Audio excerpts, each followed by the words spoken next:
Trump Netanyahuya belə bir tapşırıq verib, dəyərli izləyicilər. Deməli, Netanyahuya İranın enerji obyektlərinə hücum etməməyi tövsiyə etdim. Bunu Amerika prezidenti Trump Ağ Evdə Yaponiya baş naziri Sanae Takaichi ilə görüşdən sonra keçirilən mətbuat konfransında deyib və bildirib ki, İsrailin baş naziri Netanyahu ilə apardığı müzakirələrdə İranın neft və qaz yataqlarına zərbə endirilməməsini tapşırıb. Trump İranla bağlı gündəmdə olan məsələlərə toxunub. O, Amerika hərbçilərinin İrana göndərilməsi ehtimalını istisna edərək bildirib ki, belə bir addım planlaşdırılmır.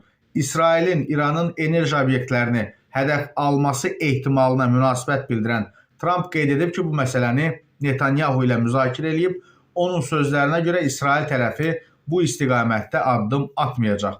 Amerika prezidentinin fikrincə, tərəflər müstəqil qərarlar versələr də ümumi koordinasiya saxlanılır.